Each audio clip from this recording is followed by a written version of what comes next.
சந்திர கிரகணம் வரும்போது பொதுவாக எந்த வேலை ஒரு மங்கள பொருட்கள் வாங்குறதோ, நகைகள் வாங்குறது, வாகனம் வாங்குறது, அது எதுவுமே நம்ம பண்ணக்கூடாது. ஒரு நாள் குறிப்பாங்கள்ல, அத கூட நம்ம பண்ணக்கூடாது. அ அதாவது கிரகணத்தப்போ வந்து நம்மளே கொஞ்சம் ஸ்ட்ரெஸ்ல இருக்கிற மாரி தான் இருப்போம். அது குழந்தை உண்டானவங்க அந்த தாய்மார்கள் வந்து ரொம்ப ஸ்ட்ரெஸ் அழுத்தம் அதிகமாக இருக்கும். அதனால அவங்க தியானம் பண்ணிட்டு ரொம்ப அமைதி நிலை, தூக்கம், யார்ட்டயும் எந்த கான்டாக்டும் பண்ணாம, பேசாமல் அப்படி அமைதி நிலையில் இருப்பது சிறப்பாக இருக்கும். செயல்கள் செய்து கொண்டே இருப்போம். அது வந்து நம்ம தெரியாமல் சில சிந்தனைகள் தூங்க முடியாது பகல்ல. சில சிந்தனைகள்னால நம்ம நெறைய டிஸ்டர்ப் ஆகும். ஆனா சந்திர கிரகணத்தில ஆட்டோமேட்டிக்கா தூக்க நிலைக்கு போயிருவோம். இப்போ அந்த சூரிய கிரகணத்தப்ப நம்ம கட் பண்ணா, நம்மளுடைய எலும்புகள் அதெல்லாம் பாதிக்கப்படும். அந்த ஸ்ட்ரெச்சர்களுடைய அமைப்பு வந்து குலையும் அப்படிங்கிற மாரி அர்த்தம். சந்திர கிரகணம்ங்கிறது நம்மளுக்கு வந்து என்னென்னா, நம்ம மனம் சார்ந்த விஷயமாக இருக்கும். உடம்பில் உள்ள நீரோட்டத்தை குறிப்பதாக இருக்கும். ஆனால் இரவு நேரங்களில் இறைவனுடைய இது வந்து எதுவுமே அஃபெக்ட் ஆகாது. அதனால் ஆனால் என்னென்னா, அந்த நேரத்துலேருந்தே தொடங்கிரும். 12 மணி நேரம் வந்து கண்டிப்பாக கோயில் நடை சாத்திருவாங்க. அதுக்கப்புறம் தான் கோயிலெல்லாம் சுத்தம் பண்ணி எல்லாம் பண்ணுவாங்க. இப்போ நம்ம நிறைய விஷயம் செய்யக்கூடாதுன்னு சொன்னோம், செஞ்சிட்டோம். அதுக்கு ஒரு பரிகாரம்னு ஏதாச்சும் இருக்கா?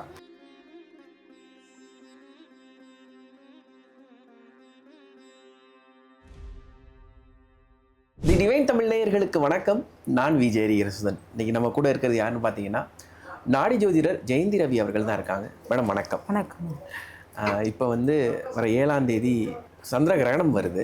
இந்த சந்திர கிரகணத்தில் இன்னைக்கு என்னென்ன விஷயங்கள் பண்ணக்கூடாது, என்னென்ன விஷயங்கள் பண்ணணும் வீட்டில்? சந்திர கிரகணம் வரும்போது பொதுவாக எந்த வேலை ஒரு மங்கள பொருட்கள் வாங்குறதோ, நகைகள் வாங்குறது, வாகனம் வாங்குறது, அது எதுவுமே நம்ம பண்ணக்கூடாது.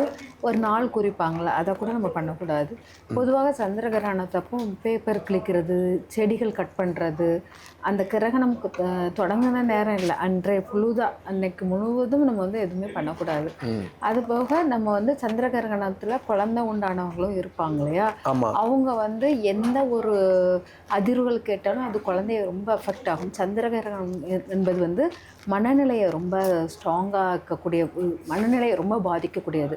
நம்ம எந்த காரியம் செய்தாலும் அந்த குழந்தையின் மனநிலையும் எண்ணங்களையும் ரொம்ப டிஸ்டர்ப் ஆகும். அதனால் அதாவது கிரகணத்தப்போ வந்து நம்மளே கொஞ்சம் ஸ்ட்ரெஸ்ஸில் இருக்கிற மாதிரி தான் இருப்போம். அது குழந்தை உண்டானவங்க அந்த தாய்மார்கள் வந்து ரொம்ப ஸ்ட்ரெஸ் அழுத்தம் அதிகமாக இருக்கும். அதனால் அவங்க தியானம் பண்ணிவிட்டு ரொம்ப அமைதி நிலை, தூக்கம், யார்ட்டயும் எந்த கான்டாக்டும் பண்ணாமல், பேசாமல் அப்படி அமைதி நிலையில் இருப்பது சிறப்பாக இருக்கும். ஒரு புக்கை வச்சு படிச்சுக்கிட்டு இல்லாட்டி மியூசிக்கல் கேட்குறது அந்த மாதிரி பண்ணணும். அப்புறம் பார்த்திங்கன்னா தண்ணி குடிக்கக்கூடாது, உணவு அருந்தக்கூடாது. தண்ணியெல்லாம் முதலே குடிச்சிடணும். குடிச்சிட்டு கிரகணத்துக்கு முன்னாலே குடிச்சிடணும்.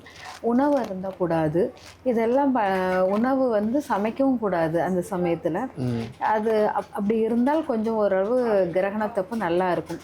பொதுவாக கிரகணத்தப்போ வந்து இந்த நூல் கோர்க்கிறது இருக்கு இல்லையா, தையல் தைக்கிறது, நூல் கோர்க்கிறது, அதாவது ஆயுதங்களை வைத்து எந்த பயன்பாடும் பண்ணக்கூடாது அப்படிங்கிறது முக்கியமானது.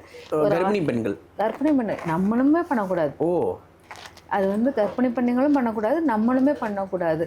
அது வந்து நம்மளுக்கு வந்து ரொம்ப மனம் வந்து இதான மனமாக இருக்கும். அப்போ வந்து ஏன்னா அங்கே கிரகணம் பிடிக்கும்போது, அதாவது சந்திர கிரகணம் என்பது வந்து என்னென்னா, சூரியனுடைய வெளிச்சம் வந்து விழுவதனால் நிலவின் ஒளி வந்து கம்மியாகிற மாதிரி இருக்கும். அந்த நிலவின் ஒளி கம்மியாகும்போது, அதாவது பூமி, சூரியன், சந்திரன் இவங்கெல்லாம் ஒரே நேர்கோட்டில் வரும்போது தான் கிரகணம் பிடிக்கும். இதில் வந்து சந்திர கிரகணம் வரும்போது என்னென்னா, நிலவின் அளவு வந்து குறைஞ்சி சூரியனுடைய தன்மை கூடும். ஆனால் இரவு நேரம் அப்போங்கும்போது அந்த இடம் வந்து என்னென்னா, நம்மளுக்கு சந்திரனுடைய ஆளுமை மனம் வந்து நம்ம கண்ட்ரோலே இருக்காத மாதிரி இருக்கும். பொதுவாக சந்திர கிரகணம் வரும்போது இரவு நேரம் பௌர்ணமி நாளிகளில் வர்றது இல்லையா, அதனால் நம்ம மேக்ஸிமம் நம்ம தூங்குற மாதிரி அந்த மாதிரி தான் ஆக்டிடியூட்ஸ் இருக்கும். நம்ம கரெக்டாக ஆனால் ஒரு 9:15 அந்த மாதிரிலே நம்மளுக்கு அஸ்தமனம் ஆகும்போதே ஆரம்பிச்சிரும்.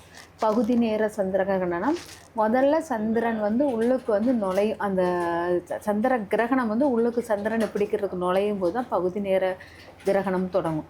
அதனால் அந்த சூரியன் அஸ்தமனம் ஆனவுடனே நம்ம வந்து ஆக்டிடியூடை கொஞ்சம் குறைச்சி விளக்கேற்ற கூட தேவையில்லை, அங்கே தியானம் மட்டும்தான் நம்ம பண்ணக்கூடியதாக இருக்கும். பண்ணிவிட்டு முழு நேர சந்திர கிரகணம் அப்படிங்கிறது வந்து 11லேருந்து 11:40 வரைக்கும் இருக்குது. சில இதில் வந்து 1:30 மணி வரைக்கும் கொடுத்துருக்காங்க. ஆனால் 11லேருந்து 11:40 வரைக்கும் இருக்குது. அந்த அந்த முழு நேர சந்திர கிரகணம் வந்து ஃபுல்லாகவே சந்திரனை ஃபுல்லாகவே மறைச்சிரும்.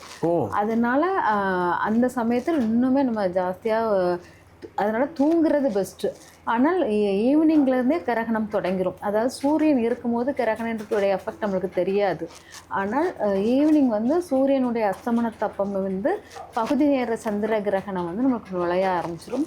அதுலேருந்துமே நம்ம செயல்களை குறைச்சிடும். ஆனால் முழு சந்திர கிரகணம் முழுமையாக சந்திரனை ஆட்கொள்ளும் போது இன்னும் ஜாஸ்தியாக இருக்கும். அந்த நேரத்தில் ஒரு செயலும் பண்ணாமல் தியானம் பண்ணுவதும், இறை வழிபாடு, ஸ்லோகங்கள், சாங்ஸ் கேட்குறது, இந்த மாதிரி கேட்டுக்கிட்டு இருந்தால் நல்லா மனம் வந்து ரிலாக்ஸ் ஆகும். ஓகே.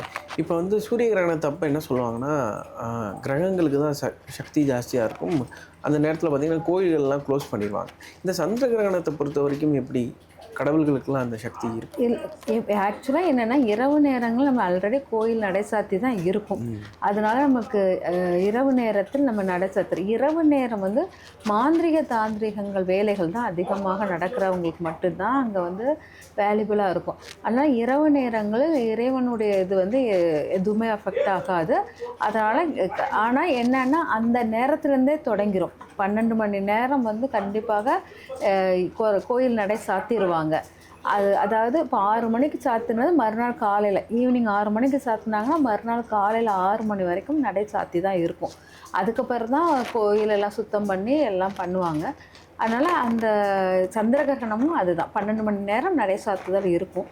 ஆனால் இங்கே என்னென்னா, நம்மளுக்கு இந்த சந்திர கிரகணம் அவ்வளோ ஒன்றும் நம்மளுக்கு, ஏன்னா தூக்க நிலையில் இருக்கிறதுனால தாக்கத்தை கொடுக்கும். சூரிய கிரகணம் ரொம்ப தாக்கம், ஏன்னா நம்ம செயல்கள் செய்து கொண்டே இருப்போம். அது வந்து நம்ம தெரியாமல் சில சிந்தனைகள், தூங்க முடியாது பகலில், சில சிந்தனைகள்னால் நம்ம நிறைய டிஸ்டர்ப் ஆகும். ஆனால் சந்திர கிரகணத்தில் ஆட்டோமேட்டிக்காக தூக்க நிலைக்கு போயிடுவோம்.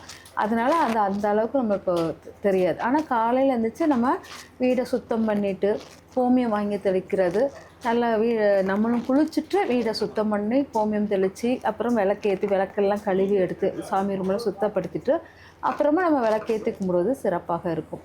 ஆனால் ஒவ்வொரு அந்த கிரகணம் பிடிக்கும் முன்னக்கூட்டியே தர்ப்பை புல்லோ இல்லாட்டா இது அருகம்புல்லையோ வாங்கி வச்சுக்கணும். எந்த உணவு பதார்த்தங்கள் இருக்குது இல்லையா, அந்த உணவு பதார்த்தங்களில் நம்ம வந்து இப்போது சமைக்காத உணவுகள், இப்போ சமைச்ச உணவுனால் நமக்கு சமைக்க வேண்டாம்னு சொல்லிட்டு நிப்பாட்டிடலாம். ஆனால் சில உணவுகள் வந்து தண்ணீர், பருப்பு, அரிசி இதெல்லாம் நம்ம வந்து என்ன பண்ணுறது, அதெல்லாம் நம்ம சமைச்சு தான் ஆகணும். அப்போ அந்த உணவுப் பொருட்கள், டேங்கில் உள்ள தண்ணி, அதெல்லாம் கிரகணத்தில் என்ன பண்ணும் அப்படிங்கிற கொஸ்டின்லாம் இருக்கும் இல்லையா,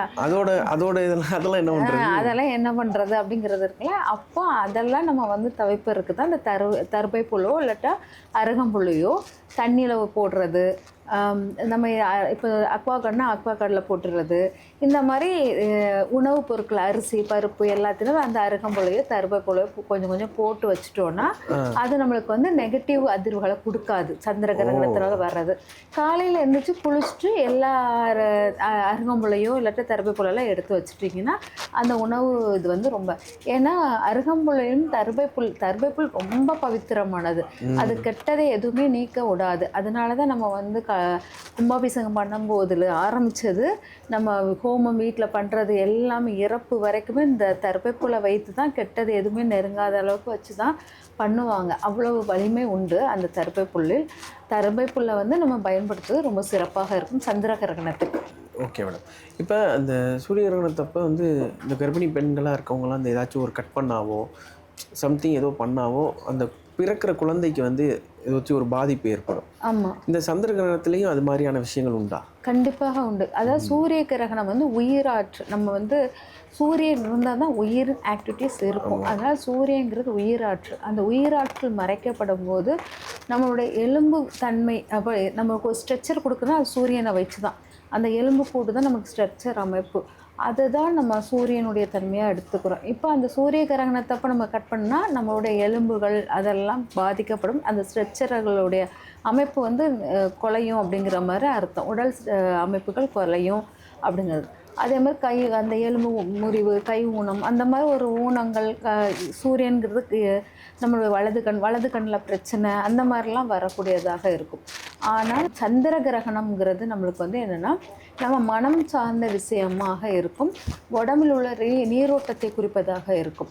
அதனால் சந்திர கிரகணம் வந்து மனம் சார்ந்த விஷயம், நீரோட்டம், இடது கண்ணை குறிப்பதாக இருக்கும். அது வந்து பாதிக்கிற மாதிரி அஃபெக்ட் ஆகும். மனநிலை குழந்தை பிறகு நம்ம சந்திர கிரகணத்தப்போ என்னென்ன தாட், என்னென்ன திங்கிங் வைக்கிறோமோ அதை குழந்தைங்களுக்கு அப்படியே ரிஃப்ளெக்ட் ஆகும். அது மன அளவில் ரொம்ப பாதிப்படையும். அதனால் சந்திர கிரகணத்தில் ரொம்பவே அது நம்மளுக்கு தெரியும் அந்த அதிர்வுகள் வந்து. அதனால் அந்த சந்திர கிரகணத்தில் அந்த எண்ணெய் அதிர்வுகளை கரெக்டாக ஃபாலோ பண்ணணும். நம்ம எதை கிள்ளுனாலும் வச்சாலும் அந்த குழந்தைங்க வந்து எதை இடத்துல அடிச்சிருட்டா அப்படி உடைக்கிட்டா அப்படிங்கிற மாதிரி வருங்க. ரொம்ப குணாதிசயம் மாறும், எல்லாமே மாறும். அதே மாதிரி இப்போ ஒரு கிரகணம் முடிஞ்சதுக்கப்புறம் அப்போ வரைக்கும் தெய்வத்துக்கான சக்தி இருக்காது. அது முடிஞ்சதுக்கப்புறம் எந்த கோவில்களுக்கு போகலாம், எந்த தெய்வத்தை வழிபடலாம் மேடம்? அதாவது அந்த முடிஞ்ச பிறகு அம்மன் கோயிலுக்கு போவது ரொம்ப சிறப்பாக இருக்கும். ஏன்னா சந்திர கிரகணம் தொடங்குறது ஞாயிற்றுக்கிழமை தொடங்குது, காலையில் முடியுது, காலையில் சந்திர கிரகணம், அதாவது திங்கக்கிழமை முடியுது. அதனால் அம்மன் கோயிலுக்கு போகிறதும் சிவன் கோயிலுக்கு போவதும் சிறப்பாக இருக்கும். அதனால் அம்மன் சிவன் கோயில்களுக்கு போயிட்டு அம்மனுடன் இருக்கிற சிவனை போய் பார்க்குறது ரொம்ப சிறப்பாக இருக்கும். அதனால் அம்மன் கோயில் வந்து பிரதானமாக இருக்கும், அங்கே சிவன் இருப்பார். அந்த மாதிரி இருக்கிற கோயிலுக்கு போகும்போது நல்லாயிருக்கும். அங்கே போய் நவகிரகங்கள் வழிபாடு பண்ணிவிட்டு அப்புறமா சிவ வழிபாடெல்லாம் பண்ணிவிட்டு வந்தீங்கன்னா ரொம்ப நல்லாயிருக்கும். முடிஞ்சால் விளக்கேற்றிட்டு வரலாம் கோயிலில். இதுக்கு இப்போ நம்ம அந்த நேரத்தில் இப்போ நம்ம நிறைய விஷயம் செய்யக்கூடாதுன்னு சொன்னோம், செஞ்சிட்டோம், அதுக்கு ஒரு பரிகாரம்னு ஏதாச்சும் இருக்கா? சில விஷயம் நம்ம வந்து அறியாமல் செஞ்சுருவோம். அந்த சமயத்தில் மறுநாள் வந்து யாராச்சும் ஊனமுற்றவங்க யாருக்காச்சும் இருந்தாங்கன்னா அவங்களுக்கு உணவு கொடுக்கறது, அந்த மாதிரி மனநல காப்பகத்துக்கு போயிட்டு அவங்களுக்கு ஏதாச்சும் ஸ்வீட்டு அந்த மாதிரி வாங்கி கொடுக்கறது, அந்த மாதிரி உணவு மூலமாக அதை தீர்த்து கொள்வது சிறப்பாக இருக்கும். அதாவது ஊனமுற்றவங்க, மனநிலை பாதிக்கப்பட்டவர்களை போய் பார்த்து அதுக்கு வந்து உணவு அந்த மாதிரி கொடுத்துட்டு வந்தீங்கன்னா இது சிறந்த பரிகாரமாக இருக்கும். இன்னொரு விஷயம், இப்போ நீங்கள் சொல்கிறீங்க மனநிலை கொஞ்சம் நமக்கே ரொம்ப டிஸ்டர்ப் ஆகும். ஏற்கனவே மனநிலை டிஸ்டர்ப் ஆனவங்க அந்த நேரத்தில் எப்படி இருப்பாங்க? ஏன்னா அமாவாசை அன்னைக்கு தான் ஒரு சிலரோட ரொம்ப ட்ரிகர் ஆவாங்க, அது மாதிரியான ஒரு விஷயங்கள்லாம் இருக்கும். இந்த கிரகணத்தப்பையும் அவங்களுக்கு அது இருக்குமா? கண்டிப்பாக கிரகணத்தப்பவும் அது இருக்கும். ஏன்னா அங்கே சந்திரன் வந்து ரொம்ப பாதிப்பாகிறதுனால அது மனம் சார்ந்த விஷயம் ரொம்ப அஃபெக்ட் ஆகிற தன்மையாக இருக்கும். அதனால் அவங்க வந்து ரொம்ப பாதிப்புக்குள்ளாகிற மாதிரி தான் இருப்பாங்க. அதனால தான் அவங்கள வந்து ஒரு ரூமில் வச்சுட்டு அவங்கள வந்து ரொம்ப பாதுகாப்பான ஒரு ரூமில் வச்சுக்கிட்டு அவங்கள பாதுகாக்கிறது பெஸ்ட்டு. அவங்கக்கிட்ட வந்து வேறு யாரும் எதுவும் பேச வேண்டாம். ஏன்னா அவங்களுடைய நம்ம பேச்சுகள், நம்ம அதிகம் அவங்கள கோவப்படுத்துகிற மாதிரி எந்த பேச்சு கொடுத்தாலும் அவங்களுக்கு வந்து அது ரொம்ப அதிகமாக ஆக்ரோஷ தன்மையாக பேய் பிடித்தது மாதிரி இருக்கும் அப்படின்னு சொல்லுவாங்களே, அந்த தன்மையை உருவாக்கும். கடங்காத ஒரு தன்மையாக மாறும். அதனால் அது கவனமாக இருக்கும். ஓகே, இவ்வளோ நேரம் வரப்போகிற சந்திர கிரகணத்தப்ப என்ன விஷயங்கள் பண்ணணும் அப்படின்னு சொல்லியிருக்கீங்க. இந்த வீடியோ பலருக்கும் உபயோகமான ஒரு வீடியோவாக இருக்குன்னு நம்புகிறேன். உங்களோட வார்த்தைக்கும் உங்களோட நேரத்திற்கும் நன்றி. நன்றி.